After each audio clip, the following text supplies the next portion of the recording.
conscient de ça. Néanmoins, à chaque fois, il donne son permis. Donc ça, c'est une interdiction formelle. Après, il y a ce qu'on pourrait appeler les vexations. Alors, tu racontes ce qu'a vécu une femme. Là. Voilà, c'est une amie à lui, par ailleurs. Elle est médecin, diplômée récemment, l'été dernier, de la faculté de médecine de Gaza.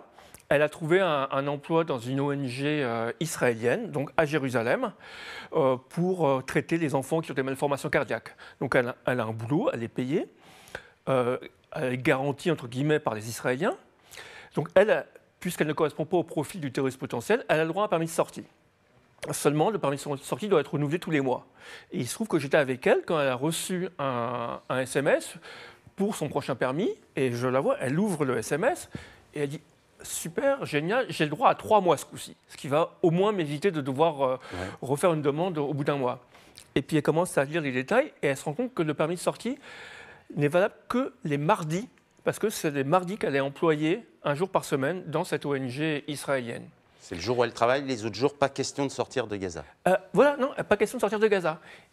Et à quoi ça rime? Et voilà, et pour la petite histoire, ce que je n'ai pas raconté dans le reportage, il se trouve qu'elle avait prévu, la semaine suivante, parce qu'elle comptait quand même sur son permis, aller faire son travail le mardi et après aller voir, pour la première fois de sa vie, elle a 27 ans, la neige au nord d'Israël, parce qu'il avait neigé. Elle voulait aller voir la neige avec ses amis, y compris des amis israéliens. Et elle ne pouvait pas parce qu'il fallait qu'elle sorte le mardi et qu'elle rentre le mardi. Si elle sort le mardi, qu'elle reste un peu longtemps en Israël, quand elle va rentrer à Gaza, on va lui dire « mais là, vous avez outrepassé votre permis et donc il y a un risque qu'on lui supprime ». Alors, on passe en Cisjordanie et là, tu as rencontré beaucoup de gens dans leur... D'abord pour raconter ce qu'est la vie en Cisjordanie, une sorte de juxtaposition de Bantoustan et de checkpoint à l'infini. Et pour raconter également leur relation à la politique. Et ce qu'on comprend à travers ce reportage, et ce qui recoupe beaucoup de débats côté palestinien, c'est que finalement c'est la fin de la solution à 2 États. Et qu'aujourd'hui, une partie des Palestiniens se dit, bon, la solution à 2 États, c'est plus possible, et donc il faut construire un État binational, d'une certaine manière, un État israélien-palestinien. Et en fait, c'est ça, je pense, et je pense qu'il y a un gros décalage entre ce que vivent et ce à quoi ont abouti intellectuellement les Palestiniens et ce que nous, on raconte en Europe, en Occident, où on peut le voir à chaque fois qu'il y a, je raconte dans un de mes articles, il y a un sommet européen la semaine dernière où on réaffirme la solution à 2 États. La position de la diplomatie française au Quai d'Orsay, c'est nous sommes favorables à la solution à 2 États. Et en fait, on fait comme si ça pouvait toujours exister. Mais les Palestiniens, eux, enfin, en tout cas les jeunes Palestiniens, et bon, quand on dit jeunes Palestiniens, 70% de la population a moins de 30 ans dans les territoires palestiniens. Donc voilà, c'est une majorité de la population. Ils ont grandi, donc quand ils ont moins de 30 ans, ils ont grandi quasiment tout le temps sous le régime des accords d'Oslo, où on leur promettait un État indépendant. Ils ne l'ont jamais vu arriver. Et maintenant, ils se disent, mais c'est plus possible. Et tu mentionnais, effectivement, il faut regarder une carte de la Palestine.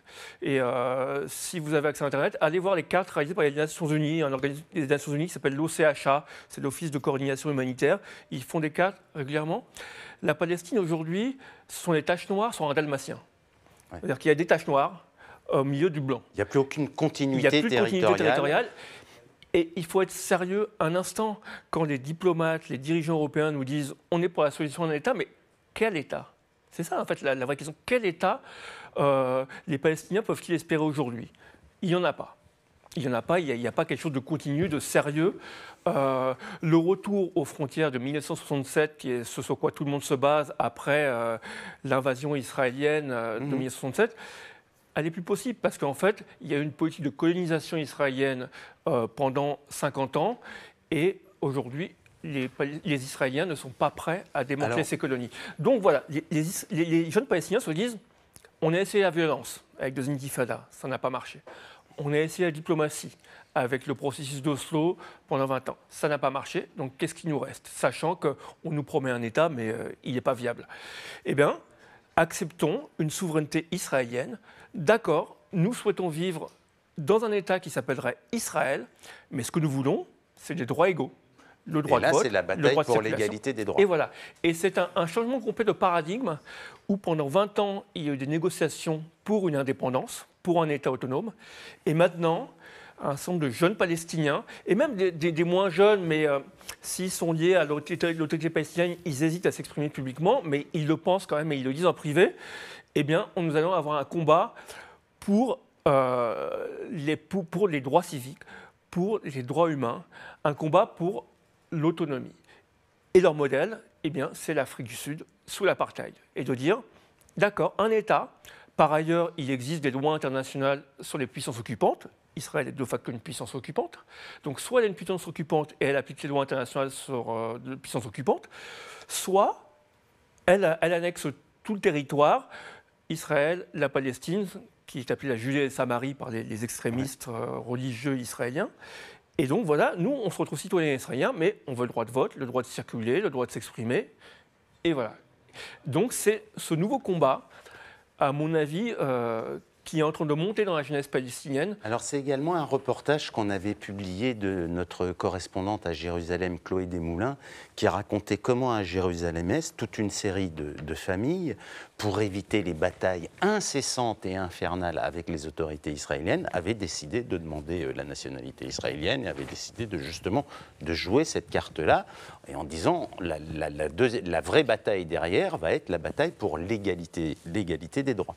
Exactement, effectivement, beaucoup de... Alors ça renvoie à autre chose que tu as pu également constater à Ramallah, etc., qui est quand même la crise de l'autorité palestinienne et d'une direction palestinienne qui est aujourd'hui complètement ou largement décrédibilisée.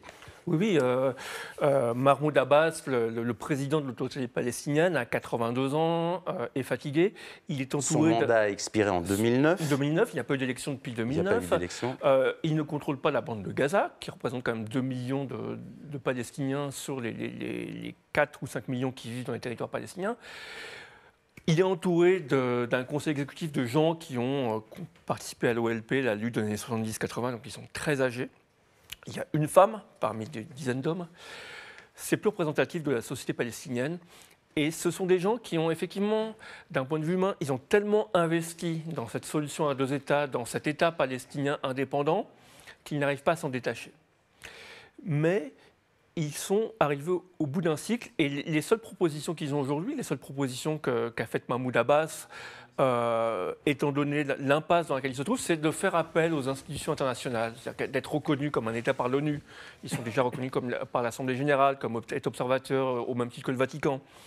Ils ont depuis peu, ils sont partie prenante de la Cour de justice internationale. Mais quand bien même les États les reconnaîtraient, ça avancerait à quoi? Et en fait, ce que disent beaucoup de Palestiniens, c'est que Mahmoud Abbas est devenu un très bon analyste de la situation, mais il n'est pas capable de réagir. Et on l'a vu depuis les déclarations de Donald Trump sur Jérusalem et l'appui désormais marqué, identifié des États-Unis à Israël et au gouvernement Benjamin Netanyahou. Abbas a dit c'est plus possible, le processus d'Oslo est mort, il n'y a plus de négociation possible, je ne m'assois plus à la table des négociations. C'est-à-dire que les États-Unis ne peuvent plus être médiateurs dans ce conflit puisqu'elles sont alignées sur les positions du gouvernement Netanyahou. Mais aller jusqu'au bout de ces conséquences, ce que m'ont dit un certain nombre de gens en disant mais Mahmoud Abbas, Abou Mazen n'a pas été jusqu'au bout, c'est-à-dire que si Oslo est mort, la principale création d'Oslo, c'est l'autorité palestinienne. Et donc que l'on dissolve l'autorité palestinienne, dont le rôle principal aujourd'hui est d'assurer la sécurité en partenariat avec Israël. Et laissons Israël gérer la sécurité. Ce dont, par ailleurs, ont très peur les militaires israéliens. Ils sont très contents de la coopération des services palestiniens. Alors en même temps, l'autorité palestinienne, c'est aussi de l'emploi public, c'est par là que transitent les fonds d'aide et en particulier les aides européennes. Donc c'est aussi ce qui permet de faire tenir ces territoires extrêmement précarisés. Ça permet entre guillemets de les faire tenir puisqu'il y a à peu près 1 million de Palestiniens qui sont employés en Israël. Donc c'est ça aussi, c'est que pendant 20 ans, d'autonomie, effectivement, parcelle, morcelée, contrôlée par Israël, il n'y a pas eu le début d'une esquisse d'une économie palestinienne, d'un État palestinien. Et quelqu'un qui aujourd'hui est à la trentaine, milite notamment pour la solution à un État, Ahmad Al-Jaber, m'a dit quelque chose qui m'a beaucoup frappé. Il m'a dit, mais finalement, qu'est-ce qu'ils nous ont montré comme possibilité d'État, des dirigeants du Fatah et de l'autorité palestinienne? C'est juste un État arabe comme les autres, au sens un État autoritaire, qui fait de l'emploi dans la fonction publique, effectivement, comme le capitalisme, qui détient tous les réseaux d'importation, qui a une mainmise sur l'économie, qui y a de la corruption, etc. Et ils n'ont pas été capables non plus d'inventer autre chose. Et ça est d'autant plus dur et difficile pour les jeunes Palestiniens que les révolutions arabes de 2011, même si elles ont échoué en grande partie, sont passées par là. Oui, et donc, il y a une aspiration à autre chose. Il y a une aspiration à avoir un État qui n'est plus un État autoritaire, corrompu et clientéliste. Et ça, l'autorité palestinienne n'a même pas su montrer, dans le bout d'autorité qu'ils avaient, un autre modèle. D'accord. Merci Thomas. Merci. On va continuer.